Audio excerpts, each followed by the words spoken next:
पुण्याची गणना कोण करी, पुण्याची गणना कोण करी, पुण्याची गणना कोण करी. त्रिवेणी संगमी नाना ते भ्रमी चित्त नाही नामी तरी ते व्यर्थ म्हटलेलं आहे. त्रिवेणादी संगमामध्ये आपण जेव्हा जातो, तीर्थक्षेत्री जेव्हा आपण जिथं जातो, तिथं चित्त नाही नामी. जर तिथं भगवंताचं नामचिंतन नसेल, भगवंताच्या चरित्राचं गायन नसेल, फुकट पैसे केले, फुकट जेवायला तर घरी पण मिळतं. तीर्थावर जाऊन जेवलं काय, घरी जेवलं काय. मी केव्हाही कुठेही गेलो तीर्थाला, मी एकटा तर पहिली गोष्ट गेलोच नाहीये. गेलो ते 5, 50, 100, 150, 200, 300 लोक घेऊन गेलो, त्यांच्या सोबत गेलो. आणि गेल्यानंतर तिथं आम्हाला दुसरं तिसरं काहीच नाही. जिथं गेलेलो आहे, अयोध्येला गेलो, रामचरित्राचं गायन. वृंदावनला गेलो, 2 वेळा आम्ही वृंदावनला गेलो, तिथं सुद्धा भागवताचं गायन, कृष्ण लीलेचं गायन, कृष्ण चरित्राचं गायन. आळंदीला आम्ही गेलो, तिथं आम्ही ज्ञानोबा यांच्या चरित्राचं गायन केलं. या आल्या होत्या भगिनी, इथं बसलेली ती शेजारी. तुमच्या इथून 10-12 भगिनी आल्या होत्या त्यावेळेला आळंदीला. मला सुद्धा आश्चर्य वाटलं. इकडून म्हटलं एवढ्या आळंदीला, इथून 10-12 झाली, त्याला 5-7 वर्ष होऊन गेली सातारा. आणि उभ्या पावसात, श्रावणात, इंद्रायणीला पूर, कशी येणार, काय येणार, काय नाही. वाघिणी इथून आल्या हो, श्रद्धा लागते. आणि काय नाही, ते आल्या ना तिकडे आळंदीला, काय पूर नव्हता, काय नाही, काय नाही, काय नाही. आणि सगळ्या महाराष्ट्रात हाहाकार झाला होता त्यावेळेला.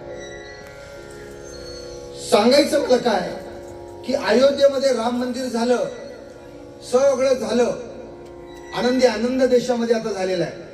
पण आता त्या प्रभू रामरायाला जन्मस्थानावर त्याचं बरं का अतिशय जगत व्यापक असं, जगात प्रसिद्ध असं मंदिर झालं. पण आता आपली जबाबदारी अशी वाढलेली आहे की त्या प्रभू रामरायाचं, सीताई साहेबांचं, लक्ष्मणाचं, भरताचं, शत्रुघ्नाचं वगैरे वगैरे जी काही मंडळी, यांचा आदर्श आपण घेऊन आपल्या जीवनामध्ये आपण तो उतरवला पाहिजे.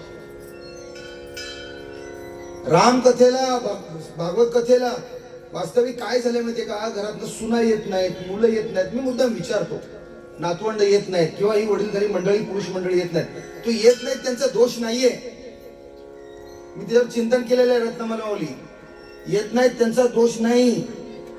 त्याचं कारण का, ती का मंडळी येत नाहीये, तर त्यांनी जेव्हा केव्हा ते कथा ऐकल्या असतील, जेव्हा केव्हा कोणाकडून तरी, तेव्हा त्यांच्या असं लक्षात आलेलं आहे की हे जे काही कथा सांगतायत ना, ही कथा आम्हाला काय तेवढी काही युक्त आणि उपयुक्त वाटत नाहीये. दोन्ही अंगाने, युक्त आणि उपयुक्त. आता त्यांनी ऐकले असेल केव्हा, जेव्हा केव्हा. पण आता त्यांना काय माहिती की बाबा गजानन महाराजांच्या मंदिरात शेजारी जी कथा चालते गेली 4 वर्ष, ती मात्र आपल्याला युक्तपणे आणि उपयुक्तपणे, असं त्यांना काय माहितीये. त्यामुळे त्यांना दोष देता येणार नाही. याचं कारण वर्षानुवर्ष कथा चाललेल्या आहेत. तुमच्या धामणगावामध्ये सुद्धा वर्षातनं 3-4 वेळा कथा सुरूच असते. त्यामुळे ती कथा आणि आता जी गजानन महाराजांच्या मंदिराच्या शेजारी चाललेली कथा, ती एकच आहे असं समजतात सुना मुलं.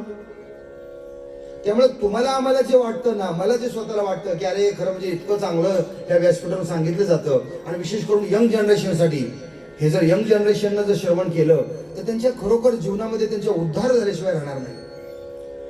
शाळेत जाणाऱ्या मुलं मुली, आता ही मुलगी इथे येऊन बसते, आई बरोबर येते, तिला आई घेऊन येत असणार.